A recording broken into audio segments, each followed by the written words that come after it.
Hello everyone, how are you today? I hope you're doing excellent because we're going to be talking about supersonic aerodynamics, touch a little bit on fluid dynamics, but mostly we're going to be talking about just kind of a basic overview of what it means when you go faster than the speed of sound and what effects it has on the aircraft. So without further ado, let's go ahead and review a little bit so that we kind of know we're on the same page when it comes to terms and airflow terminology. Okay, so we have our wing here, and let's go ahead and talk about some key areas to think about, right? Remember, if you haven't, go watch my lift video, because that'll really explain what's going on here. But essentially, we have high pressure under the wing and in front. And then we have low pressure on top of the wing. And that high to low is what's giving us that lift. Basically, almost like sucking the wing up. It's like you have a straw and you're drinking water. It's just what the atmosphere is doing to the wing. It's actually bringing it up. So, with that being said, we also have higher pressure down here at the back. Now, because of that higher pressure down here, there's a little region, and if we kind of split it, this is about where we'll get our center of lift, okay? And before here, in this area, we have the maximum change in velocity. We have the max change in velocity in this region, excuse me.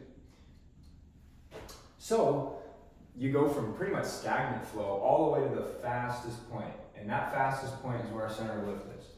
But then we have a portion of the wing where we go from low pressure to high pressure.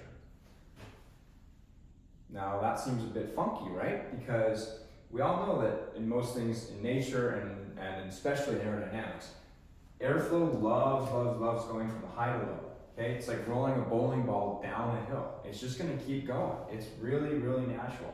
But from low to high, that's like trying to roll it up a hill. It's really not liking that. So that's why this region right here is adverse pressure gradient.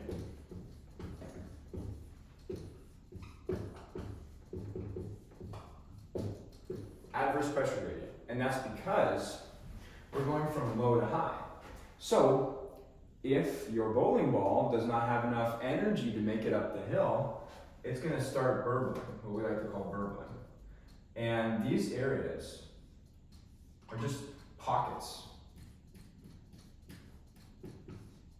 They're like bubbles.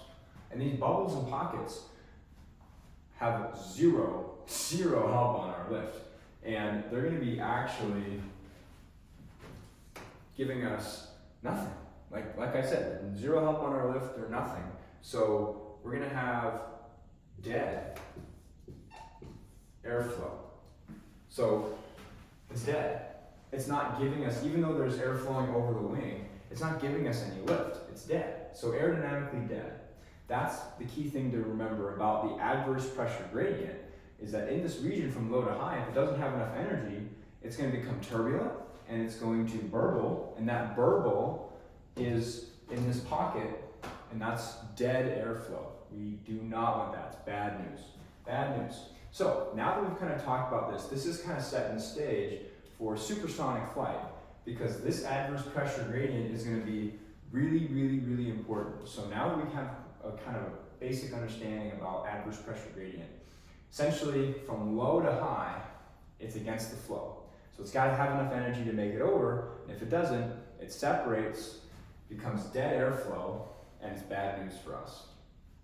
So now let's go ahead and apply it to supersonic flight. Okay, are you ready? Let's go ahead and dive into another airflow example. So, okay, it's kind of a funky airfoil, but it's just for demonstration purposes. So let's say we're flying at 0.75 Mach, all right? Now remember, Mach is the ratio of the object speed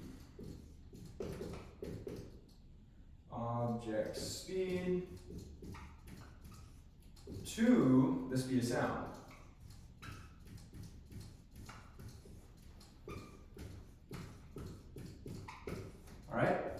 it's always changing. Speed of sound is never constant. It can change depending on the temperature and a lot of other factors. So keeping in mind that this is the Mach speed, so in this given area, in this region of the air, we're 0.75, our aircraft is 0.75 Mach speed. However, if we are flying, we know that velocity is squared because of the lift equation. Remember, velocity v squared. Really important. Velocity is 9 times out of 10 always squared, and it just shows how important velocity is when it comes to lift. So if velocity is squared, this stuff is actually going to be traveling, could be traveling at 1.0 Mach. And because of that, this is what we call our critical Mach number, M crit. So our M crit is when, at that speed of the aircraft, even though the aircraft isn't necessarily traveling at the speed of sound, the airflow over any part of the plane is going to be traveling at the speed of sound. So 1.0 Mach. So when we talk about relating this to the airflow and the airfoil, let's go ahead and draw some sort of shock examples, some shock waves that result from this. So before we talk about the shock waves, let's actually talk about the pressure waves. And so pressure waves are radiating out, just like a ripple in a pond. And we have the ones in the front and we have the ones in the back. Now, these ones, which we're going to tell you, or I'm going to show you why these don't matter as much, okay?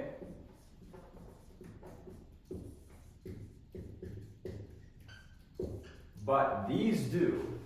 These are really important. Because remember, if you're traveling at the speed of sound, it's almost like, think of it as the air being able to communicate with each other. If you're traveling faster than the speed of sound, or the airflow is, then this airflow can't interfere with what's going on in front of it. It's just going to go downstream. So that's why this doesn't matter as much when you're in faster than the speed of sound flow. However, the airflow in front of it, and then the shock waves that will form, will propagate and have a drastic effect on the airflow itself. So let's go ahead and give an example of what might happen when you reach this critical speed. So when you reach the critical Mach speed, you are going to get a shock wave, all right? So let's just say this is our shock wave. So when the shock wave happens, I'm going to draw it. When you get a shock wave, I'll write a different color.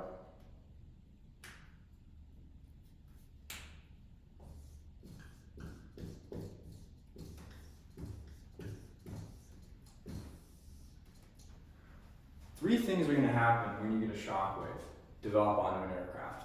The first thing is that the temperature is going to increase. The temp is going to go up.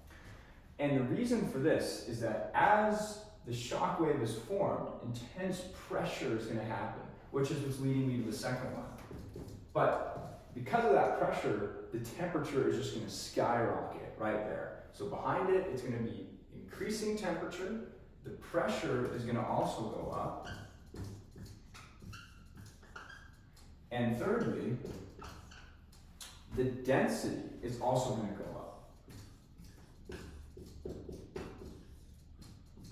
Because if you think about it, the pressure is going up, it's squeezing things together. The air molecules are also going to be tighter and tighter together.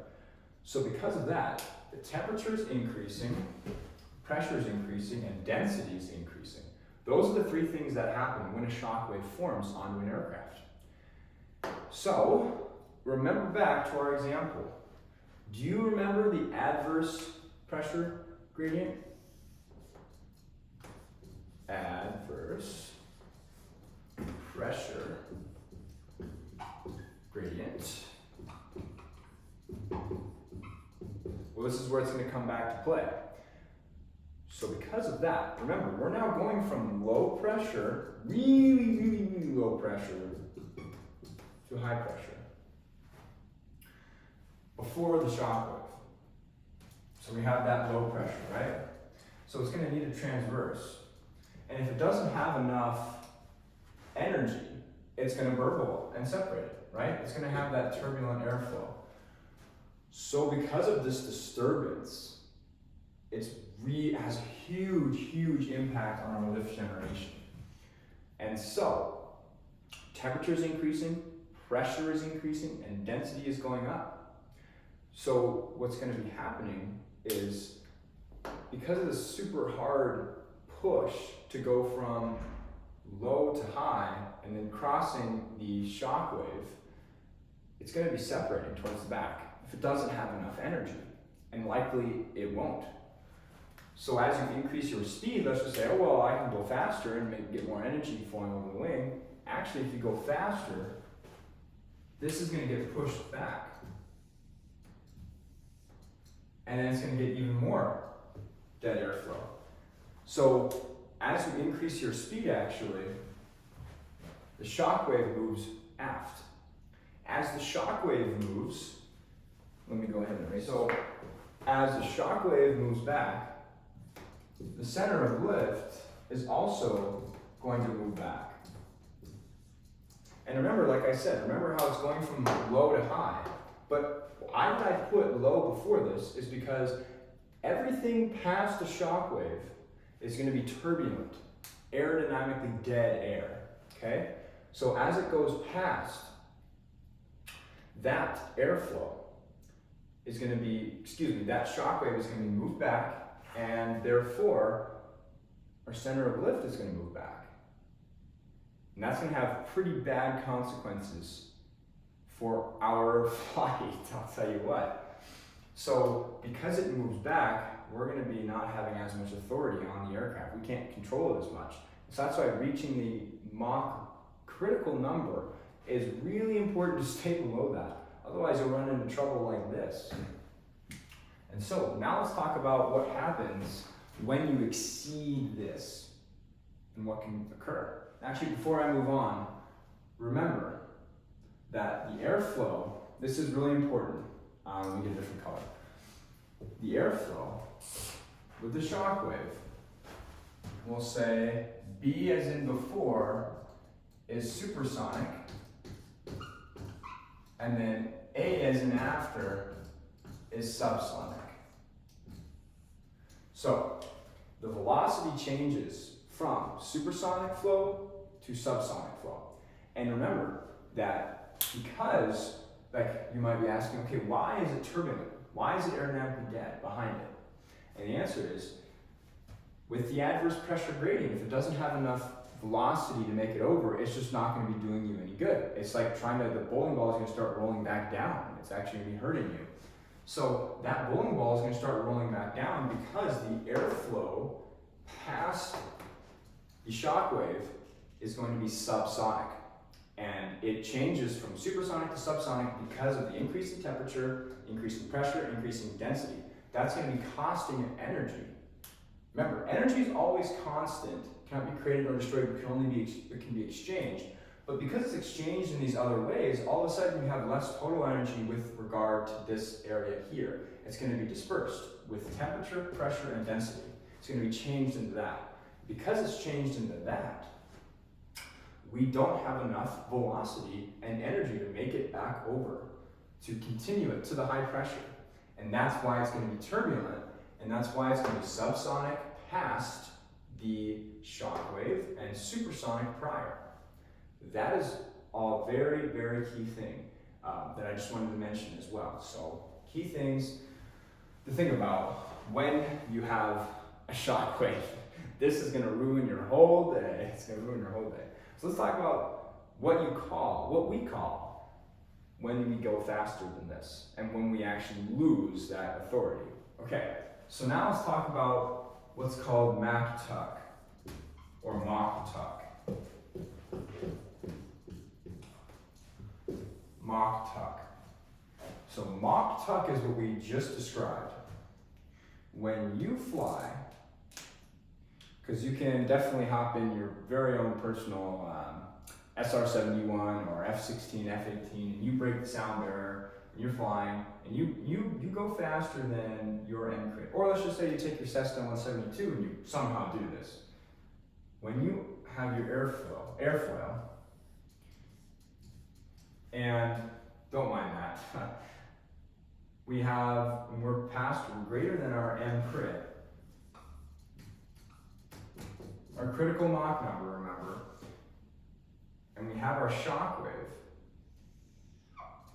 This shock wave is going to start to move back. And like we talked about before, the center of lift is going to also move back.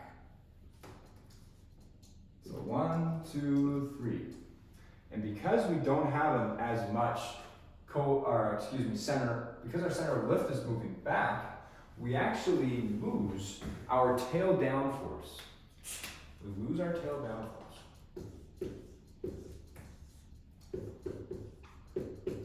Tail down force.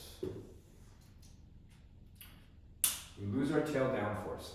So we can no longer keep the nose up. And what's going to happen is we're going to be a Mach tuck. We're just going to go whoosh. The nose is going to just tuck. Just like if you've ever been in an ocean, or if you are having your hand out the car and you kind of put your hand down just like too far, and all of a sudden your hand just gets like pulled back. That's just like how a Mach tuck happens. You're going along, there you are, and then all of a sudden whoosh, happens instantly. Not instantly, but very, very quick. It is just like super quick.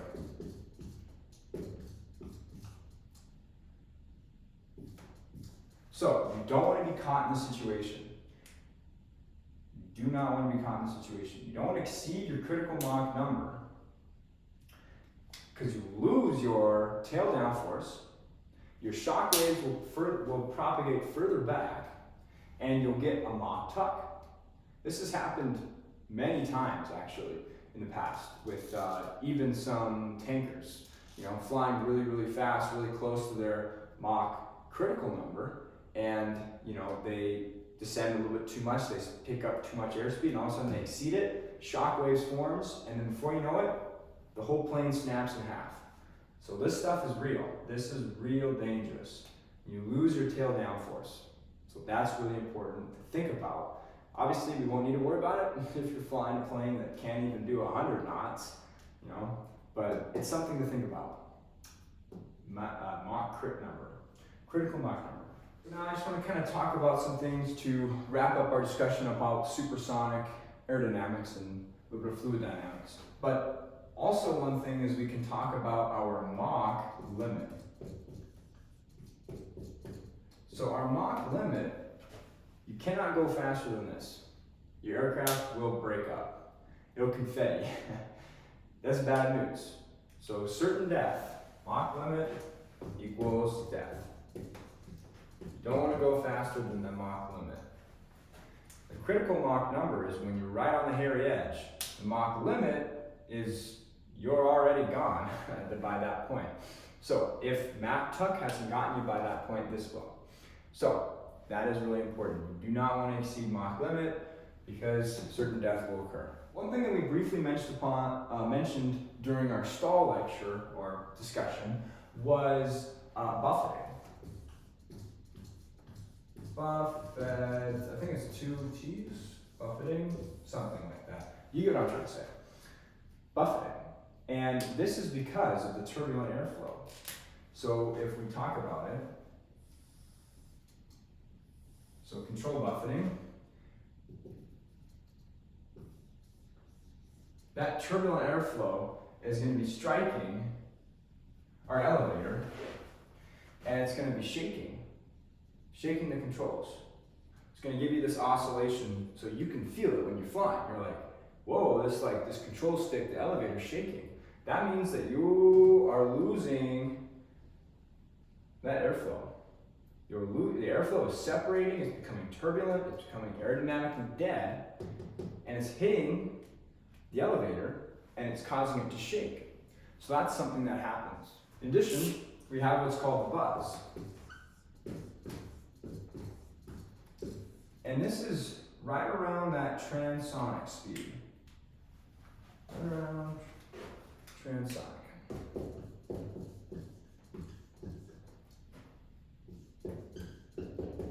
Also around low supersonic. Low supersonic. And sometimes you get this buzz feeling. Oh, there's a cap. And transonic right around low supersonic, and it's the flaps, sometimes usually produced by the flaps, rotating around its hinges.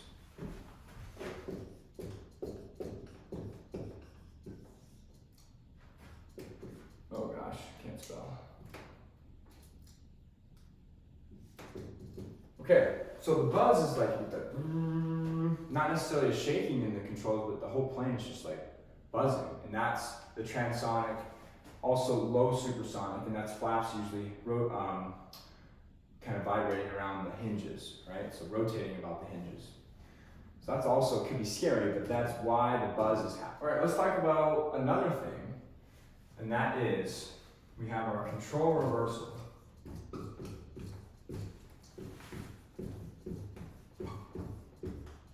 So with our control reversal, this is really funky and bad news.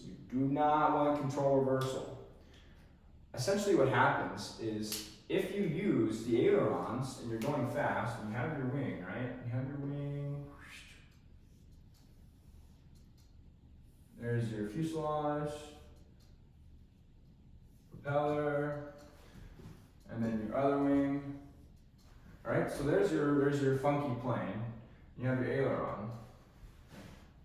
If you were to use your aileron while you were going really fast, and I mean like Mach level, and you just try to use it, you will actually cause a twist. The whole freaking wing will twist. Yes. I use that word because this is bad news. The whole thing will twist, and it'll actually turn in the opposite direction. That's why it's called control reversal. So, key thing to note, it'll twist the wing, it'll turn opposite.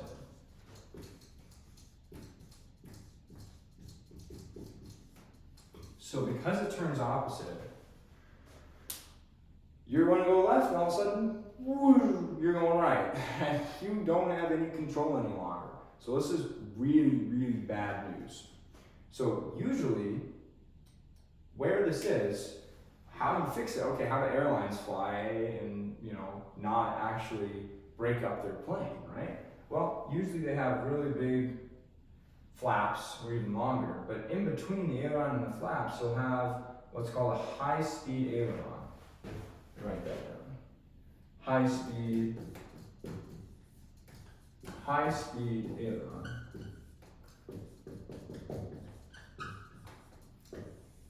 Okay, so a high-speed aileron is going to fix that problem. It's no longer going up or down. All it's going to do is just lift up in the direction of the airflow, and it's just going to spoil that air and cause it to turn whichever way you want to go. So decreasing the speed, and it's going to drop the wing, which is then going to turn you left. Or on this side, it would do the same thing on the other side. So if you've ever flown in a commercial airliner, you pay attention when you're in flight, you'll actually see between, not way out at the end, but right in the middle, this thing kind of going up and down. And that is your high-speed aileron, and that'll it'll prevent the control reversal from happening. And then once you get slower speeds, they'll unlock the ailerons normally, and then you can do normal aileron control. But at really high speeds, you want to only use the high-speed ailerons. Otherwise, you get control reversal. Bad news. So what I just wanted to clarify too was that the twist is going to be in the tips, so the wing tips, and it's going to cause deformation. Okay? I apologize for getting into the S, but we have deformation, all right, because structural deformation because of that twist in the wingtips, and then subsequently structural damage. Not great, not great. So these high-speed ailerons will prevent your turbulence from happening. They'll prevent the turbulent air. Okay, the last thing I want to talk about today is with shock waves. One last thing. You guys are doing great. I know this is a lot of information and kind of complicated, but you are doing awesome. And remember, you don't have to be perfect. You just gotta try. Just gotta try. That's the thought that counts. So shock waves. When we go from, oh my gosh, there we go. When we go from subsonic, so when we go to sub to super, the transition, I'll put a smiley face, okay? It's gonna be smooth, gentle, if that can even be a word to describe it, but it can be smooth. All right? However, going from the opposite, going from super, super to sub, well, that's going to equal a big angry face. It's extremely turbulent. Oh, there's the cap. Okay, it's extremely turbulent. So transitioning from subsonic to supersonic flow is great, but then going from that supersonic to subsonic is really turbulent. So behind the shock wave, when it goes from that supersonic to then subsonic, it's going to cause a lot of repercussions, just like how we talked about before. So all these things, just wanted to highlight and really, really reinforce that shock waves are definitely pretty much one of the biggest overcomes when it comes to flying past the speed of sound. And dealing with the repercussions is what's preventing most, Cessnas. If you put your Cessna up to the speed and you get the shock wave, well, you're gonna find out real soon why it was not designed to go up there. So, thank you for watching the supersonic aerodynamic introduction. It's really complicated. There's so much stuff that is just beyond this. So if you want to do other research, I know there's great books out there. And so do some Googling, some light browsing. But anyways, thank you so much for your time. Have a wonderful day, night, evening, wherever you are. And remember to stay cool, fly safe, and have fun.